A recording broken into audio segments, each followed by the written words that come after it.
Good day, everybody. This is the Ecclesiarch here, back with some more Horus Heresy Legions, and we're going to be revealing the Word Bearers today with a pretty cool new mechanic called Offering.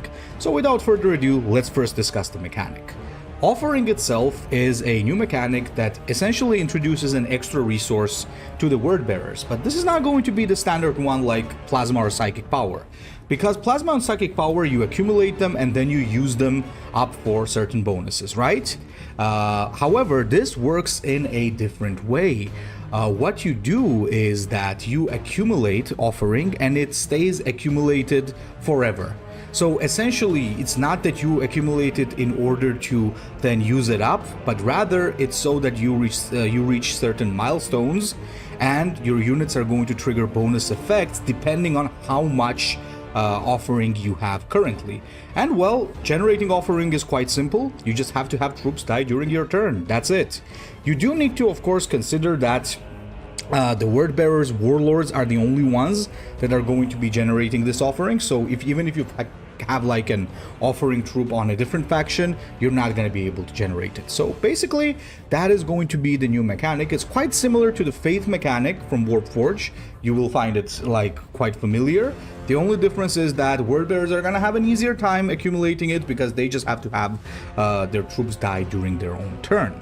Now, if a troop has multiple milestones, like for example, let's say at 4 and 8, if they have, let's say, 8 Offering, they're going to be triggering both the bonus at 4 and at 8. I think you'll understand better once we'll get into the cards. So let's start off with a quite simple thing, the Sky-hunter Squadron.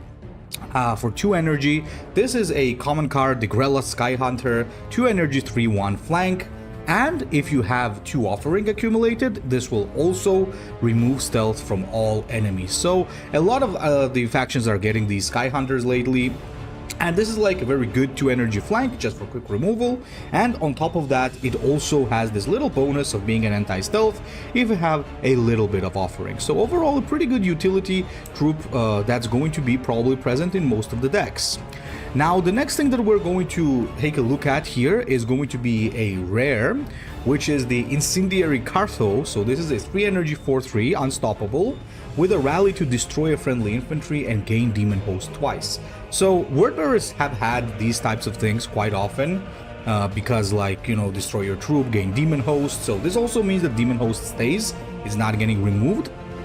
But we do need to consider one important thing, which is that this will also give you an Offering because it will count as a friendly troop dying during your turn. So this is certainly something that is also going to be a bit of a synergy on top of gaining Demon Host. Now, the next thing that we have here is going to be a Javelin, another thing that a lot of factions have been getting lately. So 4 energy, 4/2 flank, like the standard Javelin thingy basically, and for 5 Offering, you will gain Cleave 2.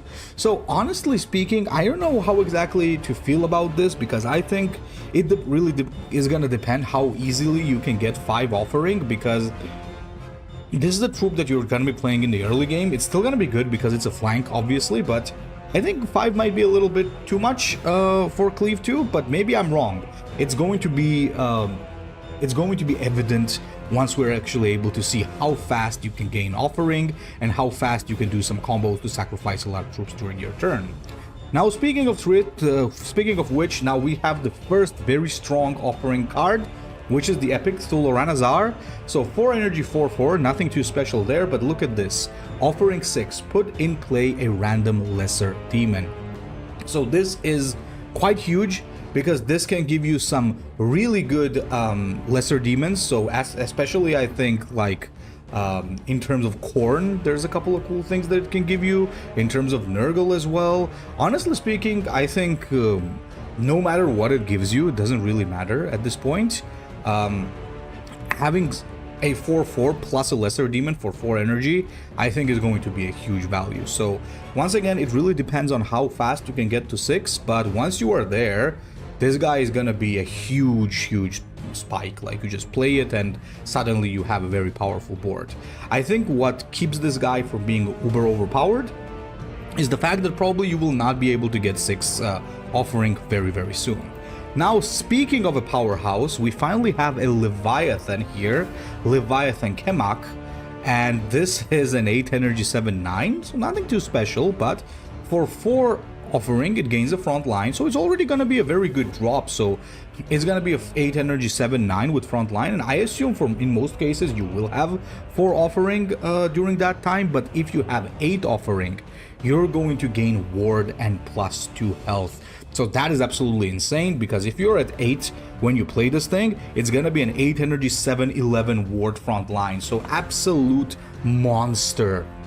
So this thing can be extremely powerful late game material, once again based on how fast we'll be able to generate those offerings. So overall, I think the word bearers actually look quite strong, because the faith mechanic from Warforged is a pretty strong mechanic. The only problem in Warforged is that Sisters of Battle have to pray to get that, which in most cases is very difficult because it can be interrupted. But here you just have to sacrifice troops during your turn, which is quite doable, and it doesn't necessarily have to be infantry, for example, which means that the flanks like the Sky-hunters and Javelins that we introduced today are going to be able to trigger that. So yeah, I think that overall, word bearers are looking quite powerful. So please leave a comment and tell me what you think about the new reveals, and Ecclesiarch out.